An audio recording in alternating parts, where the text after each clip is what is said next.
میں اپنی صحت کے لیے کچھ سوال کرنا تھا. میں بہت بیمار رہتی ہوں اور بہت علاج لیکن بڑی بڑی بیماری چھوٹی موٹی نہیں ہوتی، بڑی بڑی ہوتی ہیں. 3-4 سرجریاں بھی میری ہو چکی ہیں، لیکن ابھی میری طبیعت بہت خراب رہتی ہے. اور دوسرے یہ کہ بس مجھے نیند نہیں آتی، نیند آتی تو بس خوابیں شروع ہوتی، خوابیں اتنی کہ بس آنکھ کھلتی ہے پھر دوبارہ وہیں سے شروع ہو جاتی ہیں. اور اس میں مجھے سانپ، بھینسے اور اس طرح کے یعنی ڈاگ وغیرہ، کتے وغیرہ نظر آتے ہیں جو مجھ پہ حملہ کرتے ہیں، لیکن کوئی ایسی طاقت ہے جو مجھے مطلب بچا لیتی ہے. لیکن یہ مسلسل ہو رہا ہے اور یہ ابھی نہیں، بہت عرصے سے بیمار بھی رہتی ہوں. اور یہ سب چیزیں مطلب کافی مہینے سال ہو گئے ہیں اس طرح سے چل رہا ہے. ابھی تک بھی ٹھیک نہیں. حالانکہ جو کسی نے بتایا میں سب پڑھتی ہوں رات کو سونے سے پہلے، اسکار، تسبیح وغیرہ سب کچھ، لیکن یہ سلسلہ ختم نہیں ہوتا. ابھی بھی طبیعت ٹھیک نہیں ہے، اکثر باڈی میں اتنے پین ہے. اب ڈاکٹر کہتے ہیں یہ مسلس کا ہے لیکن کوئی علاج نہیں ہے اس کا. تو اس طرح سے بس اس کے لیے میں بس پوچھنا چاہتی تھی، اور اگر آپ بتائیں تو اچھا، کچھ پڑھنے کو بتائیں.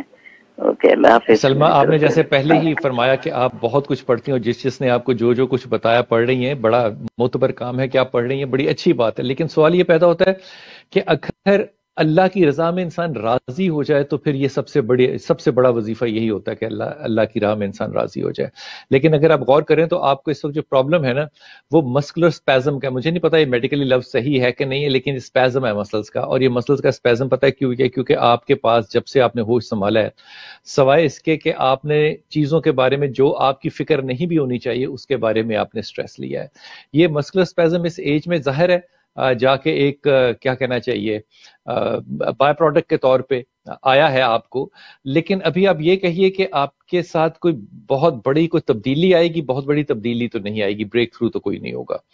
آپ آیت کریمہ کا واحد ورد ہے جو کہ آپ کو کرنا چاہیے، اور جو آپ کرتے ہیں میں آپ کو روک نہیں سکتا کیونکہ اللہ کے کلام ہوتے ہیں سب چیزیں.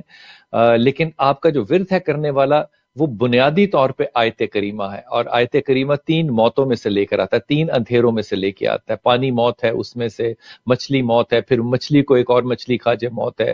یہ تینوں اندھیرے موت ہیں، لیکن ان میں سے اگر لے کر آتا ہے تو وہ صرف آیت کریمہ ہے. اپنے سٹریس کو ہینڈل کرنے کے لیے اب ویسے وہ وقت ہے نہیں، اتنی عمر ہے نہیں کہ اب آپ ان چیزوں کے اندر اپنے آپ کو انڈلج کریں. لیکن سٹریس کو دور کرنے کے لیے آپ کو لاحول کی تسبیح پڑھنی چاہیے، لا حول ولا قوت الا باللہ.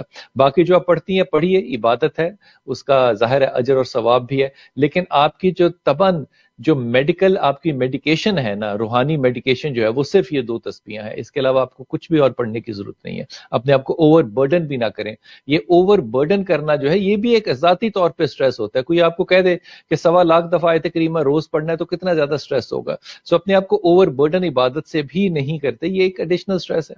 جتنا میں نے کہا میرے خیال میں صرف اتنا ہی پڑھیں، یہ 2 تسبیحات پڑھیں اور اللہ سے آسانی کی دعا کریں. اور ہر مسئلہ آپ نے حل نہیں کرنا سلمہ، اللہ کو کام کرنا آتا ہے، اللہ اپنا کام بخوبی کر سکتا ہے. اللہ کو کام کرنے دیجئے، فکر کم کریں، اللہ تعالیٰ آپ کے لیے آسانی فرمائے.